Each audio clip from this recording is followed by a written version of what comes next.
Ladies and gentlemen, welcome to the 3-0 Take, where we talk all things Major League Baseball. Here's Kyle Corwin and Nate Reyes. It all starts right now. Oh, welcome back to the 3-0 Take, presented by SeatGeek. This is episode 499. I'll be your host, Kyle Corwin. I'm here with my co-host, Nate Reyes. Nate. What's up, diggity dog? How we doing? I see what you did there. Oh, I didn't even do that on purpose, actually. See what you did there. Didn't do it on purpose. But that's all right. You're looking at the newest dog owner. I do have a new family member. What's it like? It is awesome. It is a lot. It is overwhelming, to say the least. We were talking about it before we got on. My ecosystem has been definitely disturbed and messed with. But for those watching online, I don't know how that looks. There she is. She's a sweetie. She's one. Her name's Gracie. And she's peed on the carpet twice so far. So we're doing good. More accidents on the carpet than years on the earth. How about that? Yep. And I don't see that trend changing at all. I think we're still on the up. So yeah, it's good. I don't get a full night's sleep anymore. I think those days are just gone. We're not dads. So I'm not going to sit here and make the perfect analogy that it is like a precursor to raising a child. But I've had parents say that it does give you some it works those muscles, gives you a little bit of an idea of some of the, you're now coming in last place. You are no longer first place. Yeah, exactly. It builds that selflessness a little bit because you're like, well, whether I want to do this task or not, got to do it because this being is relying upon me for this. So yeah. Welcome to the dog world. It's cool, man. I've never owned a dog. I don't know if we've talked about that. I've never owned it. Like growing up, didn't own a dog. Like I love dogs. I love animals. There's not really any animals I don't like, but just never owned a dog. So it'll change your life. Yeah. It's in more ways than one, apparently. Change your life. What a time. It's, first of all, Merry Christmas Eve. There we go. Episode 499 on the cusp of 500. TBD on the date for that episode, but it's going to be a fun one. It's going to be a fun one. Definitely in January. Definitely in January. Yeah. Oh, great point. Yeah, this will be the last episode. We usually share these details at the end of episodes, but figured right off the top, this will be the last episode of 2024. More to come in 2025, starting with the aforementioned episode 500. So that'll be fun. Looking forward to that. But not to mention, it's like I said, Merry Christmas Eve. But in addition to that, good news. My wish came true. What did I say? What did I say last episode? I said, just give me a couple more moves. Give me a couple more couple more splashes before Christmas, and then we'll just bang it until 2025. I don't need anything post Christmas to everybody. Everybody, reporters, GMs, player, just take Christmas to New Year's off. We can let's just all agree to take that off. Yeah, I like that. This was good. This was enough. This gave you a little bit of what you needed. It gave you a little bit of your baseball fix for the remainder of the year, and now we can just coast to 2025, and then we pick back up in 2025. So my wish came true. Very thrilled about that. But let's start because there is. We're just gonna roll. Admittedly, I asked for like a couple, and there was like an entire laundry list of moves that happened in the last 3 days. So it's awesome. Let's talk about good. I'd rather have this than the opposite. You know what I mean?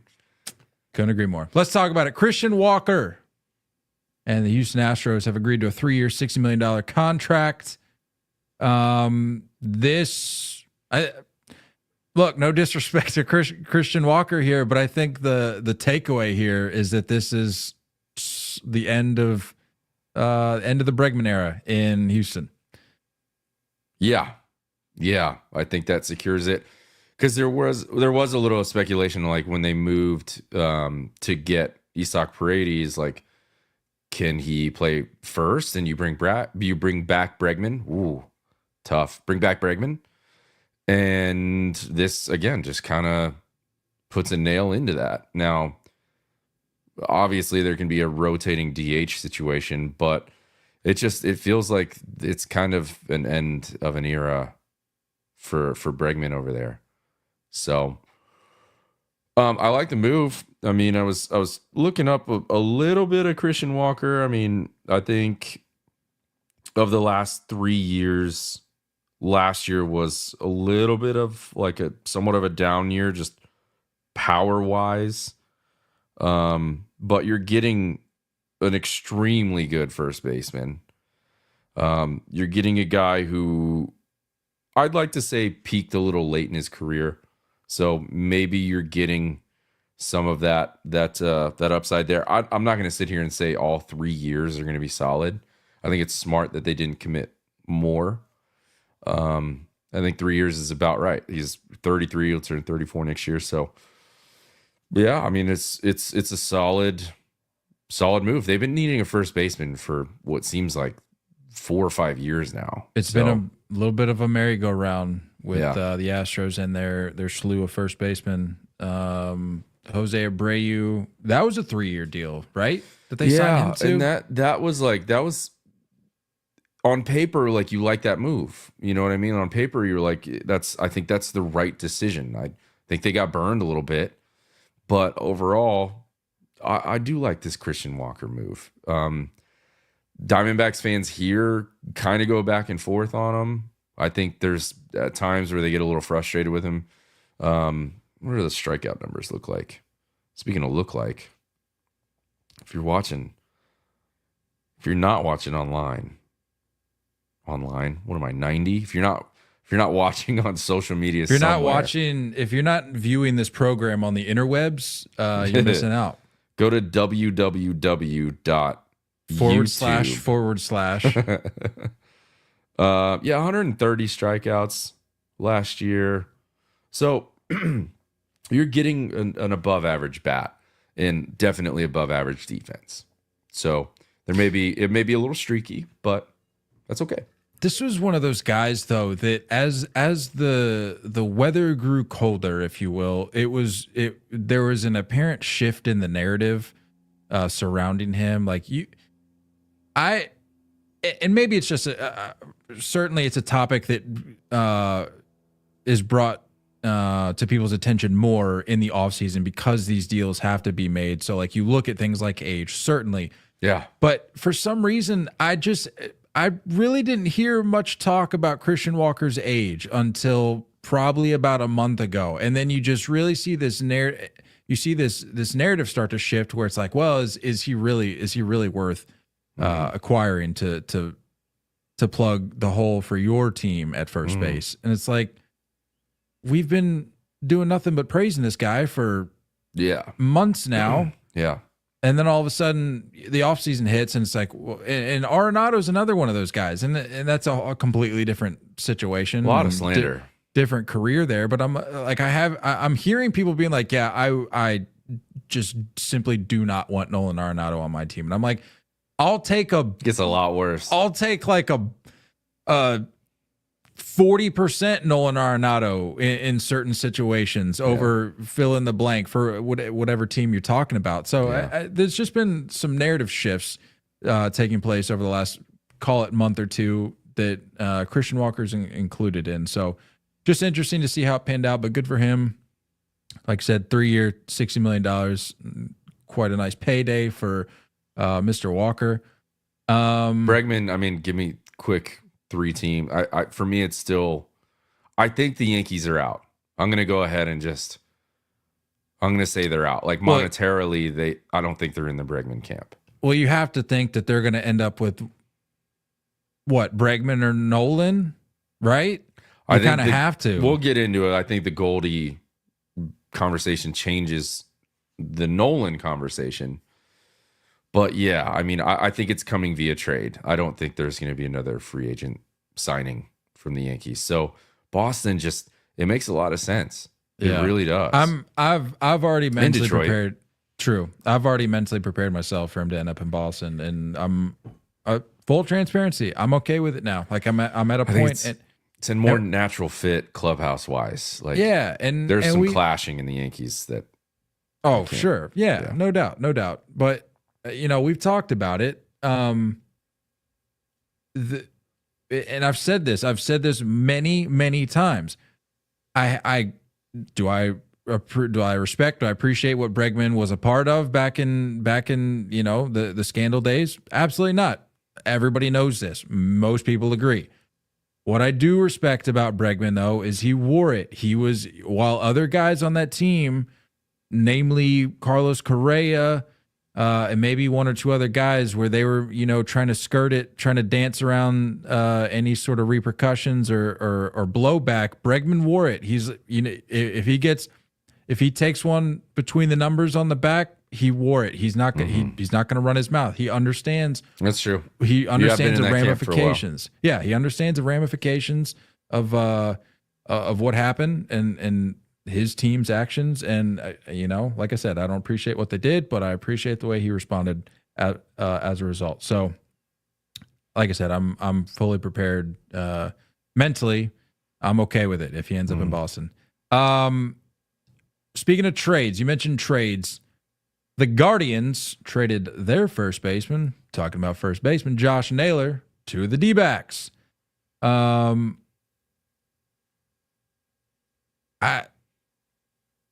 Was Josh Naylor being traded on many people's radars?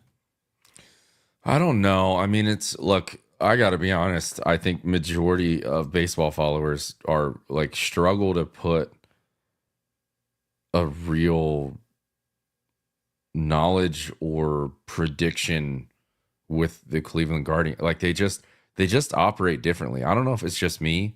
I feel like they just do things that are, I'm not saying they're bad or good. I think they just do things differently. And to be fair, I think it's a team that a lot of people forget about. But I understand it. I think he was in a walk year, and it just doesn't seem like that was going to, an extension was going to come. Get what you can for it. This is we can't expect the Guardians to act differently just because they seemingly make it to the ALDS or ALCS every year. They're going to continue to operate the way they operate. And this is absolutely, par for the course for them. So I gotta be honest, I don't think I've ever hit it. I'm not a Naylor guy. He bugs the hell out of me, but I can respect that he's got some pop and he plays with, tenacity and excitement, and he's a clubhouse spark. And it's probably a guy that you hate to play against but love to play with. So I like this move. This is a pretty solid move for the D-backs. I don't know if they were even in the Christian Walker, conversation. I'm assuming not. So this is a pretty solid replacement in my mind. Yeah, I like the fit. Career high 31 home runs last year, joining a team that I believe led all of baseball in runs scored. So the offense certainly plays in line with their approach offensively. But you mentioned, am I crazy? Because we're gonna get to him here in a minute. But am I crazy? Jock was there last year, right? Yeah. See, that to me is it's like a combination of getting a Christian Walker and Jock replacement. So, play first base sometimes, DH sometimes. But anyway, keep going. No, I mean, that's a good point. I don't think it was a coincidence that these moves happened the way they did. This was an aggressive pivot, and they're taking advantage of what's out there on the market. And if you're going to be priced out of a guy like Christian Walker, okay, well then look to make a move for a guy that can slot in there and still provide you some pop, which Naylor, as I mentioned, obviously can do. 30 jacks last year, career high 31, 108 RBIs. So Yeah, I like the fit. And you mentioned tenacity. The D-backs have proven to be they're gonna scrap and claw, and with call it a chip on his shoulder a little bit with him bringing that to the desert. I think it'll play. I don't know if it was as good of a fit in that specifically. I don't know if that was as good of a fit in Cleveland necessarily, because they were just sort of like the island of misfit toys at times, but. The D-backs seem to have, a foundation there that I think that'll play in. So it's a very odd stat line. Like when you look at 31 home runs, 108 RBIs, only a 7.76 OPS. So then you're like, all right, he must strike out a lot. Nothing crazy. It was 105 Ks, which nowadays is, I think, league average. So it seems like he puts the ball in play a lot, but doesn't have a very good on-base percentage.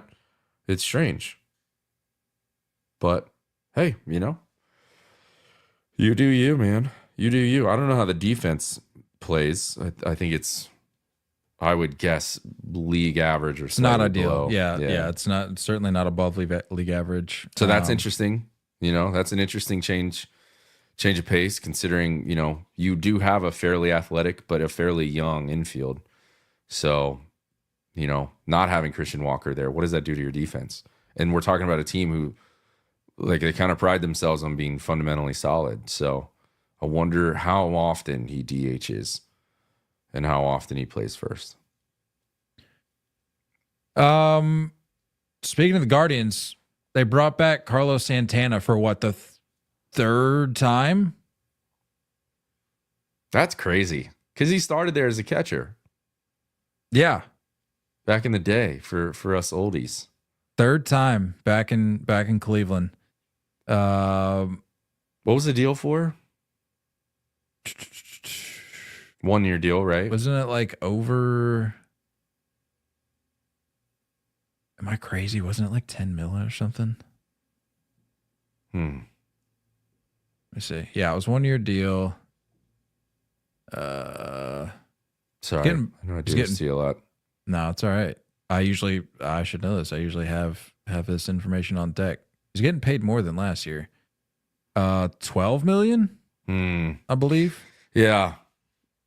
I bet there were some suitors out there that probably lowballed that number a little bit. So I have a feeling this is a slight overpay for Cleveland.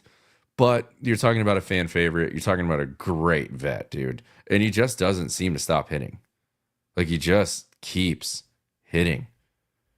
And correct me if I'm wrong, I'm not looking at his reference page, but I'm pretty sure he plays a ton.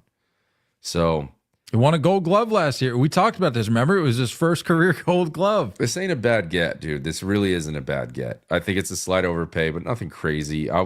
I heard rumors of like 8 to 9, and I think this was a backup plan for a lot of teams. And first base is it's a weird year for first base, man. I think there's a lot of mids. No offense to these guys, but I think there's a lot of mids. Well, not just that, but it there for a while, it was sort of at a standstill. Like, I mean, you talk about the Soto deal sort of holding up the rest of free agency, but then you sort of shifted gears to looking at what the third base market was going to be able to give you. And then I think people sort of just forgot about the first base market a little bit there, because like you said, none of these names are anything to necessarily write home about. I mean, even right. Christian Walker, like I said, for some reason, the narrative sort of took a turn for the worse with him. It's hard to peg him as a top 10 free agent, and that's what he was this year. Yeah, so I think for as much of, call it a standstill that the first baseman market was at, the floodgates seemingly have opened, and like I said, hopefully we get some more moves in the new year. But and one thing to note here, let's be real. There's a lot of these teams are going to want to be in the Vladimir Guerrero Jr. conversation next year. Which is what I was going to say. Like you said, I would agree. I think this is a good get. But if you have no interest in locking down Naylor long term, you sort of kick the can down the road just another year, because I would venture to say that Carlos Santana is getting nothing but 1-year deals for the remainder of his career, however long that is. I mean, he's 38. I don't even know when he turns 39, but he could be 60. He could be 60. I mean, that do things a little differently down there, I guess. But you kick the can down. Like if they are interested in the Vladdy Jr. sweepstakes, hard to imagine the Guardians being able to flex that kind of money. But and not to mention, like, Kyle Manzardo is like it's a part of the plan. You know what I mean? Like, they traded for him from the Rays, right? So like they're trying to see what that kid can do. He got a ton of pop. Like I think this is a smart move because of the fact that you can give him a chance. If he's not fully ready, you're falling back on a very solid veteran. You get a guy like this on a 1-year deal, nobody's going to say boo. I mean, sensible people. Like, It is what it is. Like, this is not your plan for the future, obviously. But, you know, kick the can down the road for another year with a guy that a reliable guy that you can fall back on. Mm-hmm. Who we got next year? Sean Manaea. Why did this take so long to do? Let's get out of the first baseman conversation for a little bit, huh? You know, it maybe took a little bit longer than we would have liked for old Sean Manaea, but I'm thrilled. I'm thrilled for Sean Manaea. I think this is you have to guess this is what he wanted. I'm not talking in terms of the contract itself, but destination. You'd have to think this is where he would want to end up. If this is where you go to figure things out, and you do, and you see that you put up the sort of season you did last year, why then would you want to, you know, divert away from that? Stay there, continue to hone that and build upon that. And let's not kid ourselves here. The Mets are a little bit of a talk of the town right now. So why then would you want to, I mean, unless it was you were getting a massive overpay elsewhere, which if it took this long, hard to say that, you know, that there was a major market for Sean Manaea. I'm sure he definitely had suitors, but if it was all comparable in terms of the offers, why not stay put in Queens? Yeah. Speaking of which, talk numbers to me. 3 years, $75 million. And this is after going 12-6, putting up an ERA of a clip of 3.47, went 181 2/3, striking out 184. Yeah, 180. We talked about this before. 180 is the new 200, and that's impressive. This is a reinvent yourself, reemerge as dominant, and like let's not be crazy here. Like the A's days, there was dominant conversations. He has absolutely looked really good throughout his career. So to like change and you know, slot down a little bit lower, change the arm angle, and find great success. You're right. Like it worked. Like the conversations you're having with the Mets organization, with coaches, and then the things you're working on, like go build on that. Go continue that. That's why I'm like, I don't know why this deal took so long. It's probably the numbers. I bet he got lowballed for a while from the Mets. And just kind of watching how the pitching market has panned out a little bit, I think the Mets played this okay. I think that they were probably looking in other areas to see where they could upgrade, and this was somewhat of a fallback plan. And you know, it took a little while to get the numbers there, but if you're Manaea and agent and camp and friends, you played this perfectly. It's where he should be. Is fallback the right way to describe this? Considering some of the other names, I'm going to say yes. Like when you're talking Snell, Fried, Burns, right? But Sasaki, those are like bona fide front end guys. But with Manaea, if your plan all along is to and who's to say they still don't get one of the arms that's maybe floating around out there. Mm-hmm. Maybe the plan all along is to slot him, drop him down in a rotation a little bit, maybe a spot or two based on who you bring in. Maybe this was the plan all along. They were just spending this time ironing out numbers. Because if you're the Mets, how would you not What like does that what you saw rotation from look like? from Manaea? Oh, we talked about this last time. It's not they It's need not some great. help. Yeah, They definitely some need to help. keep adding. Let's see here. Now they brought Manaea back. You're looking at Manaea, Senga, Montas, Peterson, Holmes. Question marks. Yeah. Question marks, especially around a Frankie Montas, especially around a potentially converted starter from Clay Holmes. You have no idea what that's going to be. It's not a bad idea.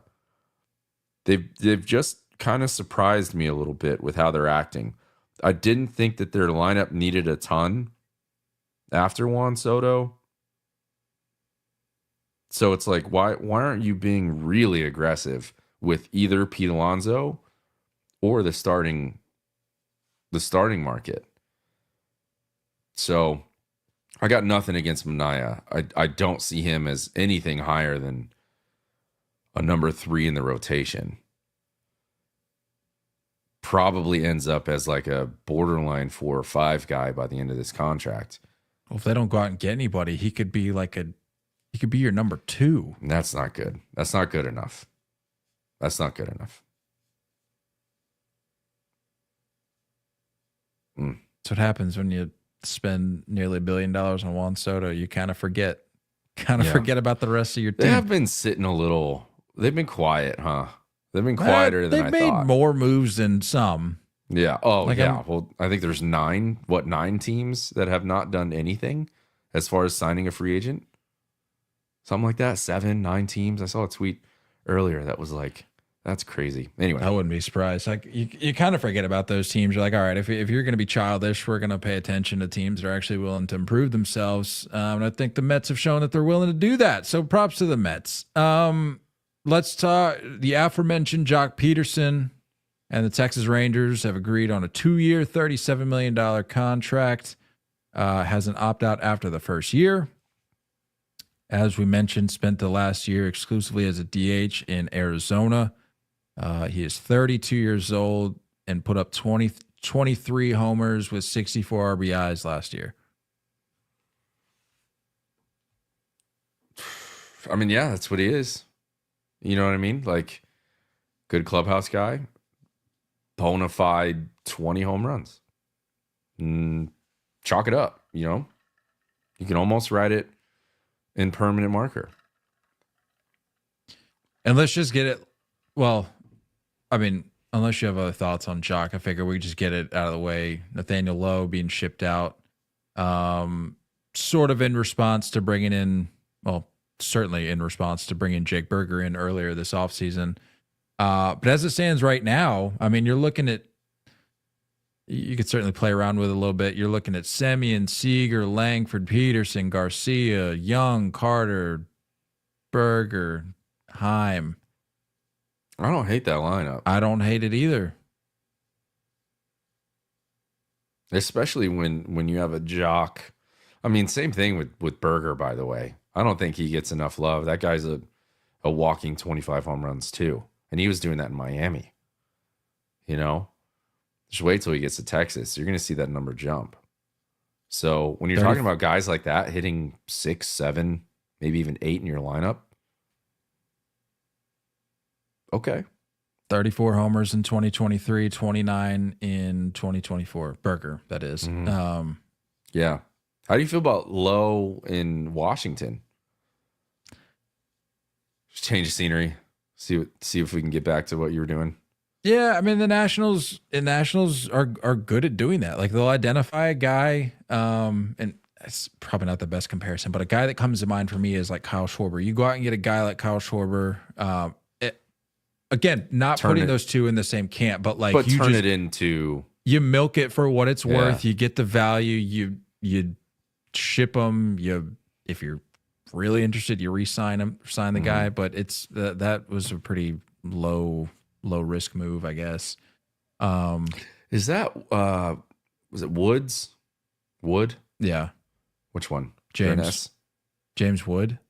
Just Wood. Yeah. No S, right? You're telling me he's not going to be a first baseman moving forward? I mean, homie's what? Like, I mean, you want to talk about an imposing target over there at first. He's huge. 6'7". He's huge. Listed at 6'7". Hard to say. Hard to say. Do you think the mock turtleneck goes to DC on Nathaniel Lowe? I sure hope so. I agree. Got to keep, keep that going. I mean, if you're only going to have a few mock turtlenecks floating around the league, like you gotta just take it with you. You can't just because you move cities, you can't just drop it. Because then, if that's the case, we're going to be looking at a very, very dangerous situation in the very near future where we have zero mock turtlenecks in baseball, and that's just that's a tragedy. It is. Keep that going. That would be a tragedy. Hold it down for that camp. The Red Sox. Speaking of tragedies, I think we can safely say Red Sox have avoided 2025 being a tragedy. They're bolstering the rotation. They signed Walker Buehler today, 1 year, $21.05 million contract.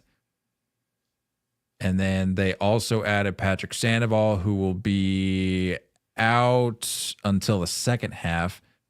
But I like the guys in the mix, and people are going to say, well, how is Walker Buehler any better than, another guy that you could make the argument is possibly washed? It's because at least this year, heading into 2025, the Red Sox are, if you want to call Walker Buehler a reclamation project, at least we're dealing with higher ceilings, better potential, better proven track records. That I'm okay. Like if this is what we're going to experiment with, just a bunch of very ultra short-term deals, like Giolito, like Walker Buehler. If that's what we're going to do, then I like our chances of being able to maximize what's there a little bit better than just some homegrown sort of, I don't want to say no names, but for lack of a better term, just sort of no names that you don't necessarily know what you're going to get, and you just hope for the best. That's been the worst part of the Red Sox fan experience the last handful of years. It's just been a bunch of like, well, we're going to really put our faith and trust in these guys, and we're just going to really hope for the best. And you knew that there was probably an 85-90% chance that you weren't going to get the best out of those guys, either because they're not very good or they were going to get hurt. But with these guys, sure, they may get hurt. Some of these guys have track records of getting hurt fairly frequently. But again, going back to the potential, going back to the track record, going back to the ceiling, like we have names. Ultimately, that's the biggest takeaway here is we're dealing with names. We're not dealing with hypotheticals. We're not dealing with 4A guys. We're dealing with guys who at times have had their moments. And you just hope that you can catch lightning in a bottle and put it all together and take advantage of these short-term deals while you still got these guys on them. So I'd be stoked. If I'm a Red Sox fan, I'd be really stoked with walking into the 2025 season with this rotation. Like Crochet leading it, and then you have Houck or Bayo at 2 or 3. I mean, like there's such a high ceiling. And yeah, Walker Buehler had a bad regular season, but look what he did in the postseason. And you got to assume that there's maybe something that he can carry over with that. You're talking about extremely nasty stuff. And dude's got an edge to him. You're going to tell me that he's not going to try to use 2025 as sort of like giving a finger to the rest of the league, being like, 100%. Let's not write me off just yet. I'm actually a little jealous because I wanted the Yankees to go get Walker Buehler. Now, to be fair, some of the other moves I didn't know were going to happen, but I like Walker Buehler. I figured he would have gone a lot quicker, a lot sooner. I don't think there's anything to complain about. Coming from where they came from and now looking at this rotation, the offense is going to offense. You know what I'm saying? Like they're going to hit. They always hit, and especially in that ballpark. Now you talk about just figuring out how to lock down defensively and just have a little bit more swing and miss in that line, or excuse me, in that rotation. I mean, walks are killer in Fenway. That's like the ultimate thing because you're never out of a game anyone that's, watched AL baseball enough and seen their team play there, things can change on a dime. So if you can get a rotation that just limits the walks, you get a defense specifically in the infield that can hold it down consistently. I'm nervous for the Reds. I'm genuine. I think other AL fan bases should be nervous about the Red Sox because the AL is up for grabs, and these are solid moves. There is nothing to complain about. So anybody that's not in the Walker Buehler camp, relax, because you've sat through motionlessness for the last few years. This is at least taking steps and at least pulling the trigger on certain things. It's got to be a positive thing, even if it doesn't pan out. At least they tried. Go get Bregman. Move Rafi to the DH spot. Done. Sure up that defense. Go get a reliever. They have a ton of money, dude. And let's roll. There's no reason why they can't get Bregman and Tanner Scott. There's no reason. Speaking of money, the Yankees found their first baseman of the future, Paul Goldschmidt, bringing him in on a 1-year, $12.5 million contract. Rinse, repeat what I said about teams being in the Vladdy camp and in the conversation for next year. That's what this is. The veteran. Hold on. I think that's legit. You think Vladdy has any interest in going to New York? I do. I actually do. I think that's legit. I think he doesn't. I think the whole that was a front. Back at the deadline, that was a front. We talked about this. That was a business move. He said, "Oh, I would love to play in the pinstripes. I'll play anywhere." Conversation changes now. I think he is that. Think of a bigger middle finger to the Blue Jays for lowballing you for the last few years. I did see that quote. Did you see that quote that came out today? They're not even close. Or recently, he's like, "Yeah, it wasn't even close to what I'm looking for." This is what I'm saying, dude. Like, can you imagine a bigger FU to the Blue Jays than going somewhere that he's talked noise on the entire career so far? So I do think that that's a part of the conversation. Either way, you can't count yourself out. You can't go get somebody, and I think that's why they didn't necessarily, that amongst other reasons financially, to commit to, a Pete Alonso or a Christian Walker. I don't love this move. I don't hate this move. I think it's okay. I like that they're shifting their attention to defense. And a lot of people are like, well, then why not just bring back Rizzo? Look how many games Paulie Goldschmidt has played. That dude is a walking 150 game year every year. They're not going to need that from him this year. He's not going to continue to do that. You mix in Ben Rice a little bit. There's maybe a little bit of eyewash around DJ LeMahieu, but even like Oswaldo Cabrera is kind of a Swiss Army knife. He's probably going to play first base a little bit. So if you drop that down to 125, what does that do to his offensive numbers? You're so right. I don't think I realized he plays every day. This guy posed, dude. I told you. Okay, so let's look at this super quick. So 2011 gets called up, only plays 48 games. Starting from 2012 onwards, 145 games, 160 games, 109 games. What wasn't also? This was 2013 was the beginning of a 6-year All-Star run. 2013, 160, 109, 159, 158, 155, 158, 161. 58 games of the 60-game COVID season. 158, 151, 154, 154. Mm-hmm. And they haven't had that. Good for Paulie. They haven't had that. Rizzo cannot stay healthy. DJ LeMahieu, I think, is in baseball jail at the moment. So, well, let's hope Goldschmidt doesn't hang around that Yankees training staff too long, because I'm sure they'll figure out a way to foul it up. You never know. But I do think that this again can help with the Nolan Arenado conversation. We already saw Nolan veto a trade to Houston. Maybe there's more familiarity. Maybe there's more comfort knowing that a Paul Goldschmidt is over there.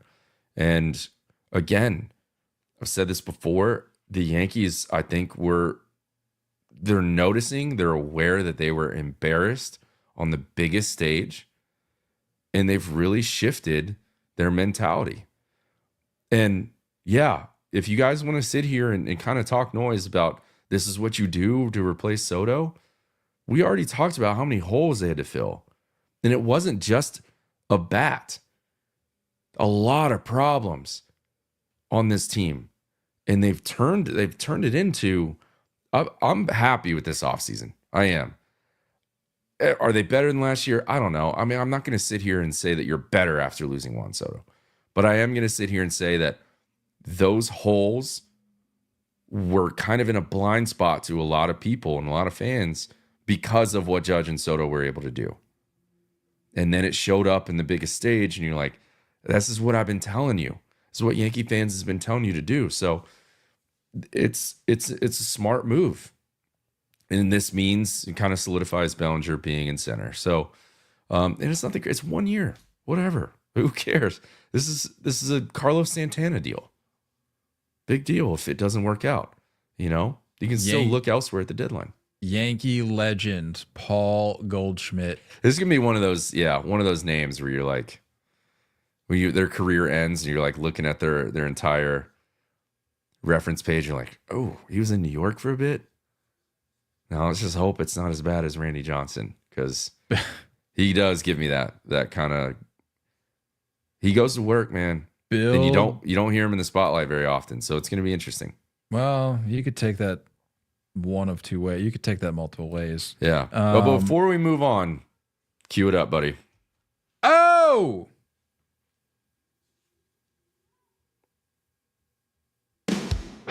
Whose quote was this? Whose quote was this? Who said it? Whether it tastes like milk, whether it tastes like wine, we have to find out. Who said it? Was it Kyle or Nate? Was it Kyle or Nate? Was it Kyle or Nate? Was it Kyle or Nate? Whose quote was this? All right, buddy. Whose quote was this? Lay it on me. The reason I'm bringing this up is, look, this ends the strange, weird little era in St. Louis. So I love that their superstars have been around the block. You know what I'm saying? I think Tommy Edman is going to be a superstar. I don't think he's there yet, though. But when you're talking about Nolan and Goldie, they've been around the block. I don't know how many All-Stars combined, plenty of Gold Gloves combined, probably some Silver Sluggers mixed in, right? And multiple MVP conversations between the both of them. So it's just this perfect storm that's been brewing over in St. Louis. I don't know where their shortages are.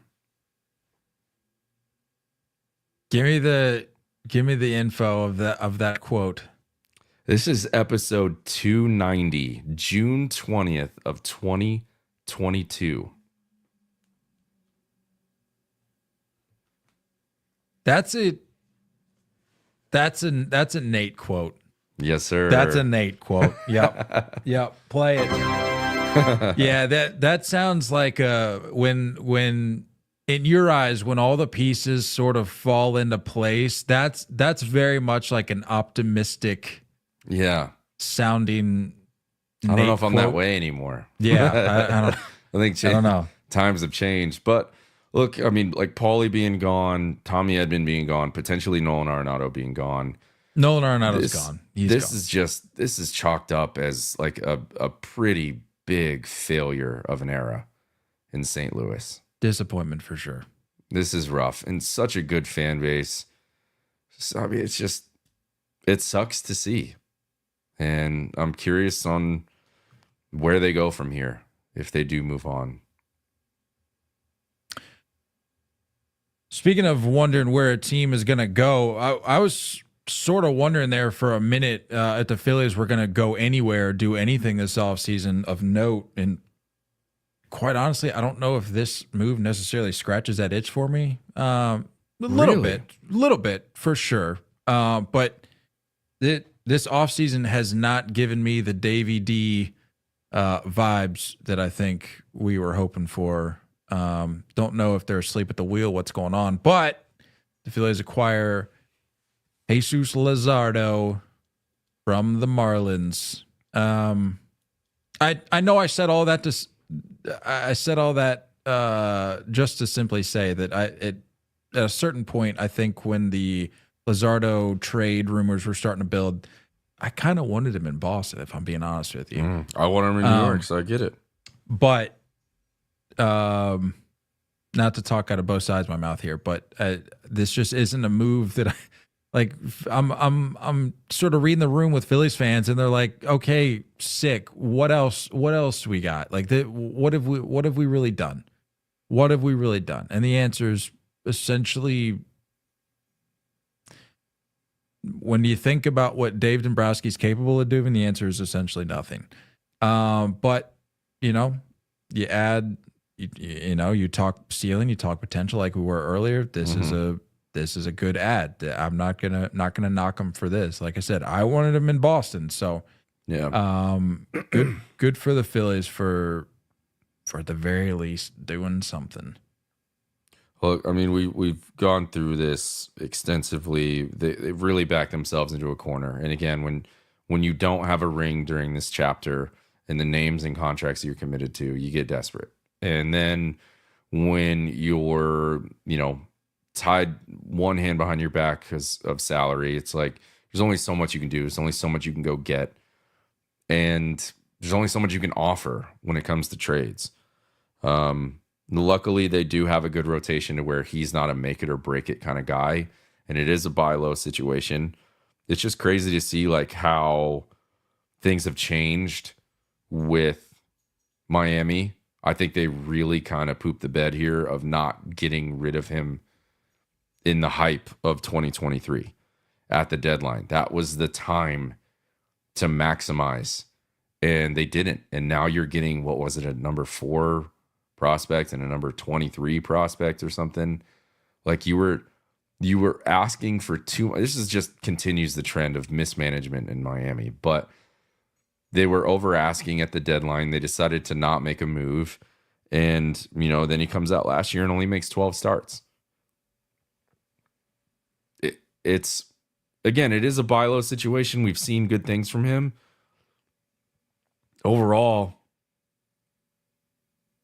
he's only made, to be fair, he wasn't a starter full time until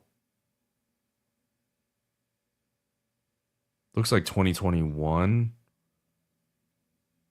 So, I mean, he made 18 starts in 2021, 18 again in 2022. Again, that 2023 year, he maximized it with 32, and then only 12 starts last year. So,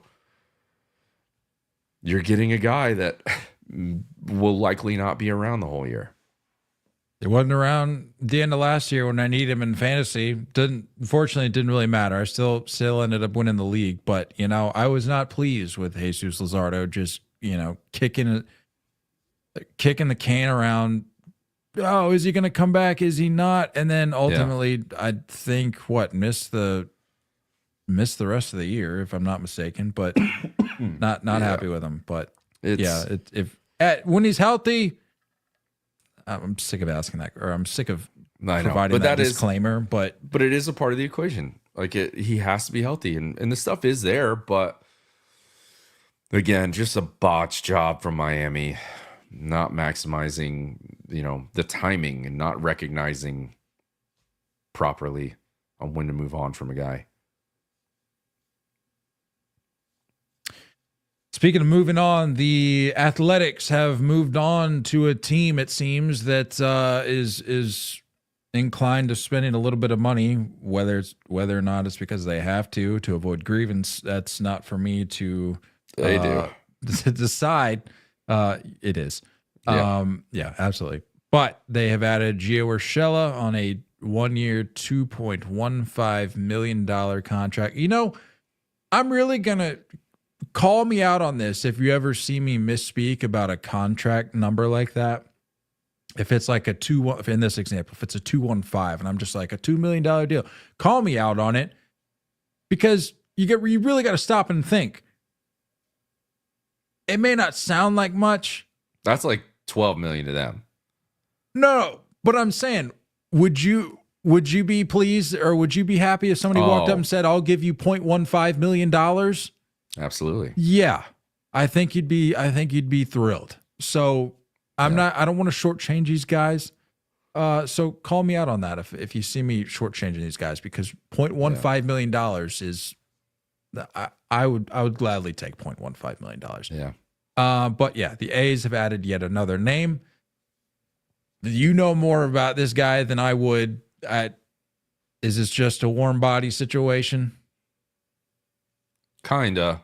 Defensively, it's pretty solid, but the guy's got bad legs. Doesn't run well. Really has like lost any kind of pop that he has. He does a good job of playing Pepper with the right side, but watching him run is almost as painful as Stanton. Just a lot of heels, man. But we'll play. But look, he'll make a play that defensively at third base that are just going to be like potentially play of the year every year. He does something like that. But just the swing plane, it doesn't really get me too fired up offensively. So, but yeah, I mean, if you want him to, 80 to 90 games and playing above average defense, sure. For that cheap, why not? Got to keep going. Pretty sure they still have like $40 or $50 million to go to qualify for their revenue sharing. Yeah, they got to get to 100. It's like, what is it, 105? I think they're at like just under 60. I think maybe this pushed them. Above I definitely 60. thought they were higher, but you're probably right. They got to keep going. Like, what are you waiting? Like, that's why. Like, you got to start taking any. If you're trying to roster dump any team around the league, look to the A's. If you need a roster dump and like just shed some weight financially and just send a veteran, the A's like basically have to do it. So I'm sure it's coming. Not that this really fits that bill, but it reminded me because I don't have this individual on the list because it happened, I guess, not too long ago, earlier today. Andrew McCutchen back to Pittsburgh on a 1-year deal. Vibes are high. I'm struggling to continue to raise it. I know it's Andrew McCutchen excuse. back where he belongs. In the words of Jeff Passan, Andrew McCutchen stays exactly where he belongs. That's really all I got on Andrew McCutchen. Yep. That's the deal that happened. It's something. And we move on to another deal that happened. Eloy Jimenez going to the Rays. Well, they agreed on a minor league deal. Technically, real talk here. Technically, aren't all Rays deals at the moment a minor league deal? What makes you say that? Are they playing at a big league ballpark this year? Oh, fair enough. Fair enough. Same goes for the A's if we're putting all the chips on the table. It's true. Yeah. Whatever. I'm struggling to see why this guy continues to get chances, to be honest with you. Dude, how old do you think Eloy Jimenez is? He's either way young or way old. How old do you think he is? Probably like 27. Dude, he's 28. Jeez. There's no way. Falling off. This is the last shot. No. We're not even talking about last chances. We need to talk for a second on this age thing. There's no way. Going back to like the Soto being whatever age he at 26 or whatever. No, how old is Soto? Is 26? 20, yeah. 25, yeah. Gonna be 26 during the year, I think. Yeah. He turned out 26 October. This whole like age discrepancy thing. I mean, they start with Eloy Jimenez. There's no way. You cannot tell me he's 20. What did I say? 28? No shot. Yeah, I know. But yeah, you're right. I don't know why this continues to. What are we doing? You're telling me there isn't someone in your organization that can, like, you want to give a shot to? What are the Rays? The Rays are just so confusing. I'm pretty much just putting them at the bottom of the AL East. I'm over it. I know they're getting arms back from injuries, but like whatever. Yeah, not to hint at our hot takes episode for the start of the 2025 season, but this might be one of the first years. It's insane that we're around the corner from that, by the way. Insane. Truly. Yeah. Well, no. We'll do those like the week before opening day. So I mean, we still got It's 2 months, 3 months. Till opening day. Yeah. We have at least It's almost January. We have 3 full months. Yeah, that's fast, man. That goes by real fast. Well, that's a great transition. Speaking of fast, let's talk a little Rickey Henderson here. Yeah. Truly, and I know it's so easy to say this when a guy like this or like one of the game's greats passed away. Like I just didn't see it coming. But truly, with a guy like Rickey Henderson, who was so involved with the A's organization, he's only 65. With the whole sort of farewell tour for the franchise this year, knowing that this was going to be it at the Coliseum, was very much a part of the picture, a part of the mix there, and for all intents and purposes, everything he seemed to be in good shape, seemed to be in good health. I think I saw it. Was it pneumonia? I think that it was. Don't quote me on that. I think that's what I saw. But man, and then another crazy part of it too is there was a moment there where, well, I hadn't even considered it, but I had a couple people reach out to me and they're like, "Are you seeing this from any official source?" And then you start to wonder, like, "Oh man, is this one of those weird hoax things?" And I'm like, and I looked it up. I'm like, he's 65. There's no way. There's no way we can be losing another great like this. And sure enough, Rickey Henderson at the age of 65 has passed away, is no longer with us. But truly, when you talk about one of the game's greatest ever, not just like of an era, of a decade, of his peers, we're literally talking about one of the greatest to ever do it. Yeah. Yeah. There's so many really big names that you can ask. And you've seen quotes on saying that he is the best player they ever played with or against. And I get it. Like if you're a listener and you're around our age, he's slightly before our generation. We caught the tail end of it. But like, it's one of those names where, it's just the crazy stats that you can read off with like a Hank Aaron or a Ted Williams, or just insane. Like, you could take all this away and he still has this. Like, you can steal a bag every day for the rest of your life and for 10 years and still not get to his numbers. Well, that favorite one that I post or I count from time to time just to like keep it in circulation, because it's one of those things that you can see it, you can read it a million times, and it's still, you're not going to be able to wrap your head around it.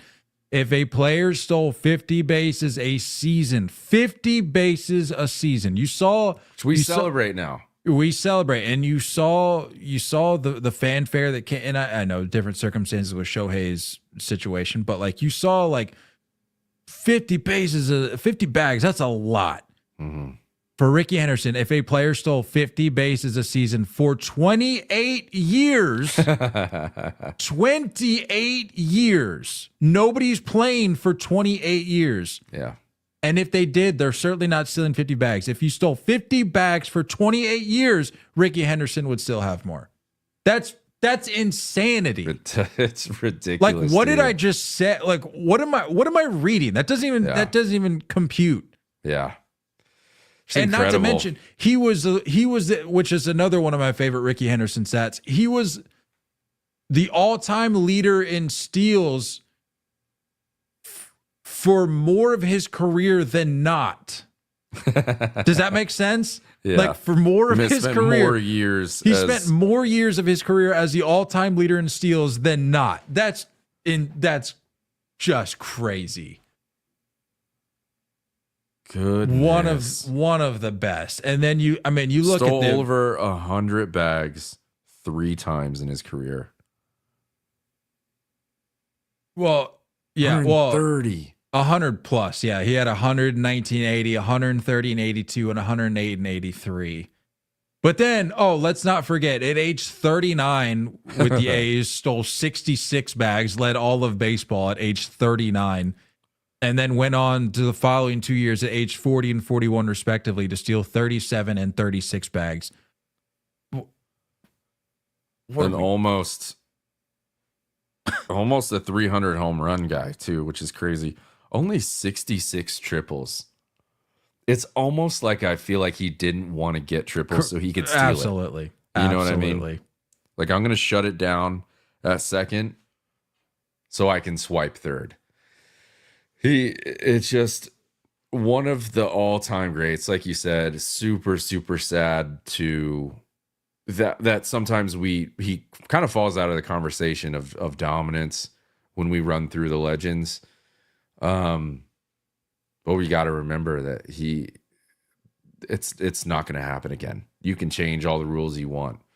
You can give base runners all the advantage you want. They're not doing Rickey numbers.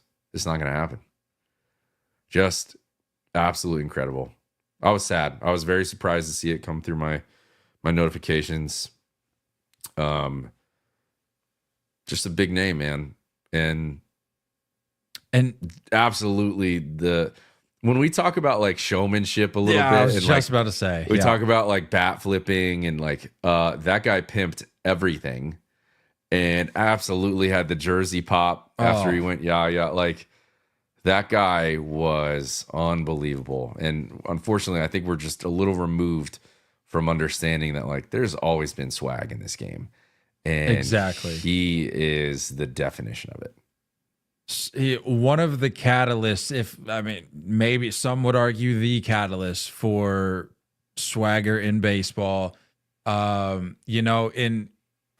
to sound like an old head here, but like I think that there's probably an era or generation of players that's even in the game now that I think forgets that they're not the ones who started this whole let the kids play thing. Like, sure, it's become more of a widespread, a widely accepted movement across the sport, and fewer and fewer people with every year that passes, with every year that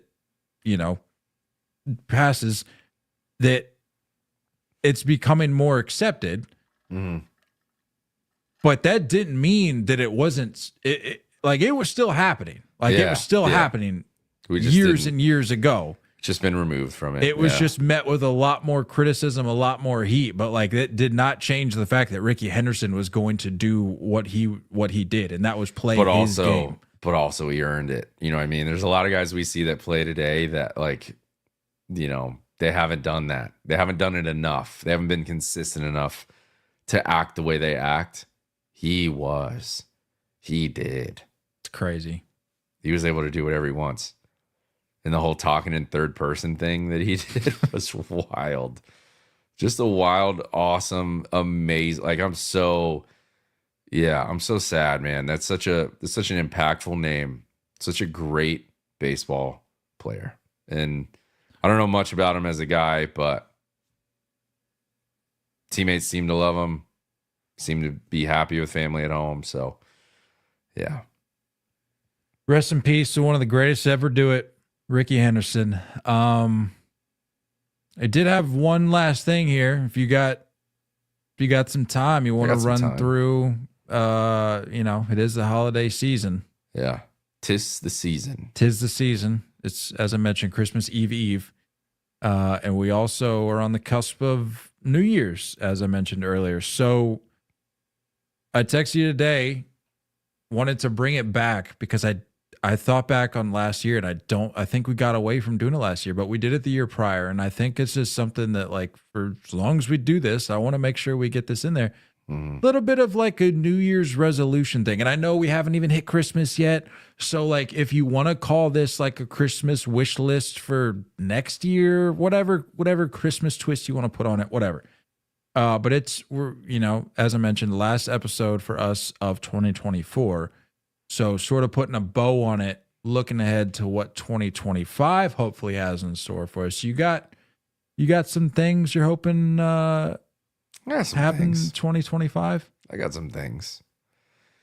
I if for those who don't know, the wife greenlit a second TV in the living room. Oh, So I do have 2 TVs up in the living room now. breaking news. It's nice. It's 2 real TVs nice. in the living room. It's real nice. So the truth is, You did send me the picture. It looks pretty solid. It's clean. That's a clean setup. it's clean. I actually had to build like the entertainment center after we're done here. But I mean, there's no excuse now.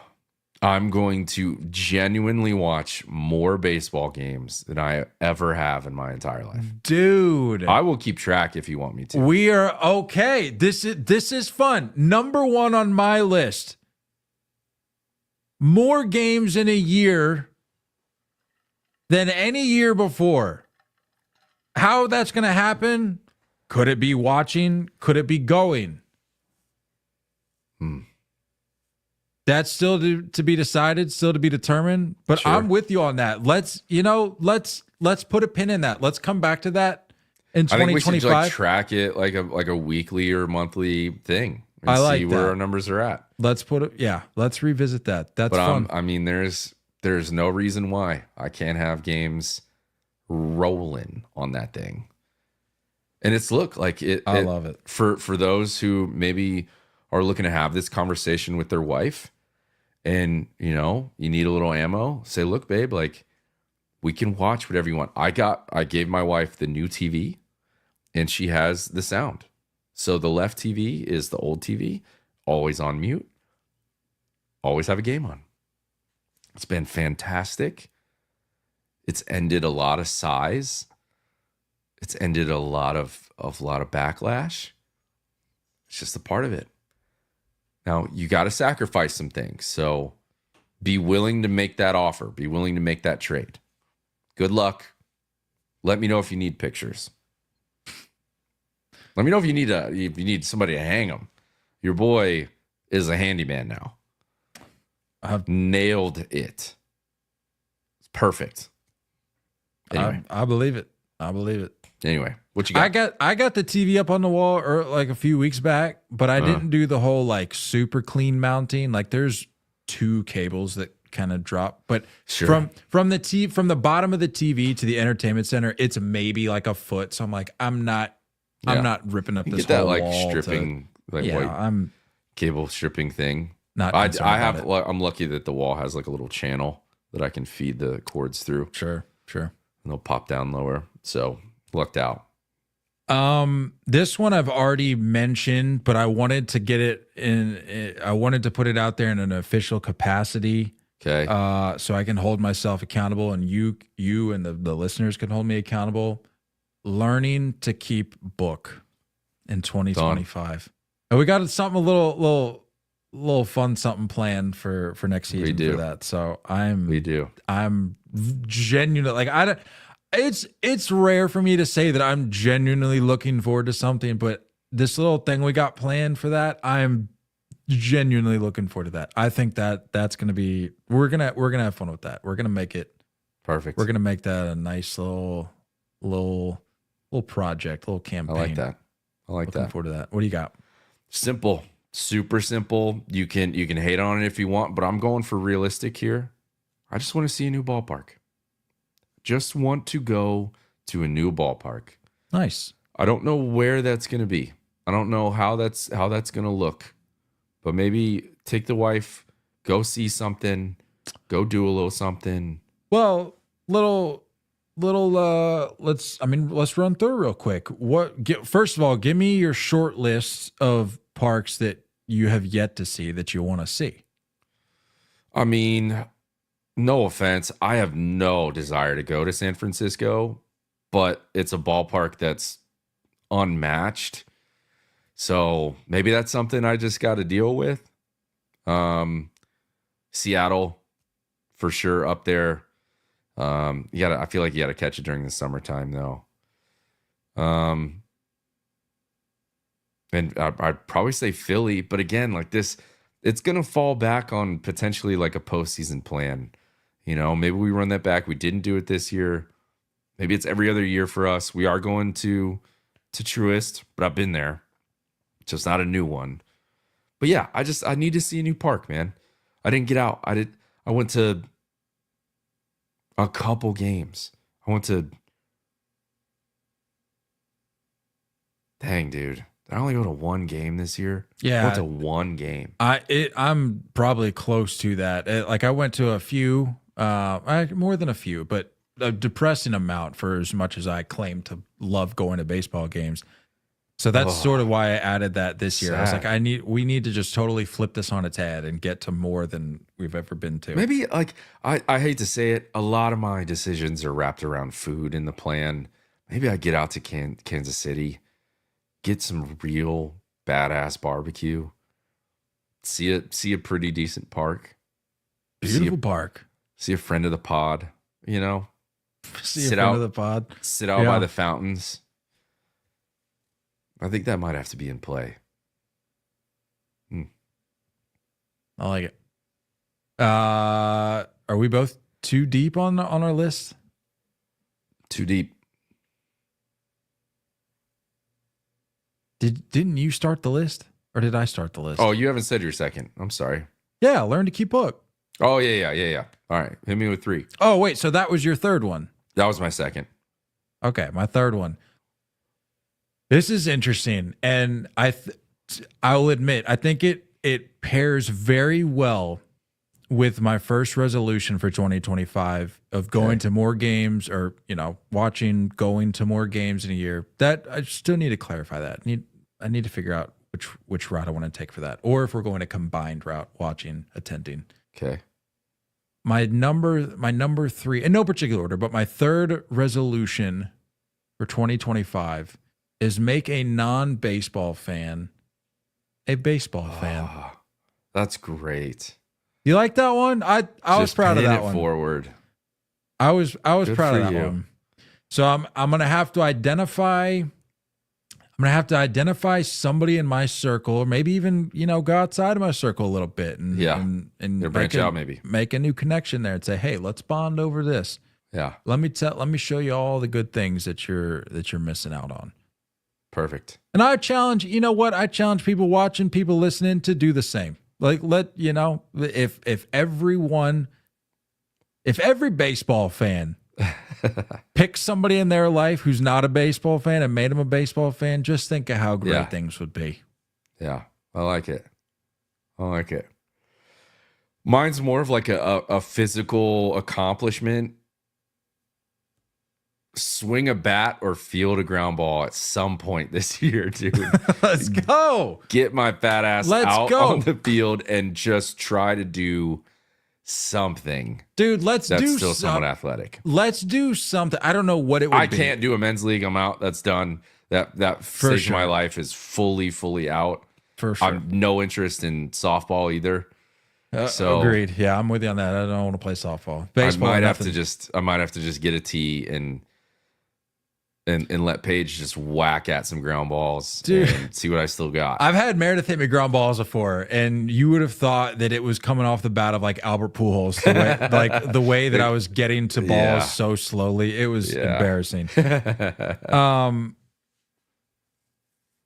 But no, what I was saying is I don't know what it would be or what we'd do, but if we're going to this All-Star game in Atlanta, let's find, we're going to have plenty of time on our hands because we'll be down there for find a field, take some many GBs. days.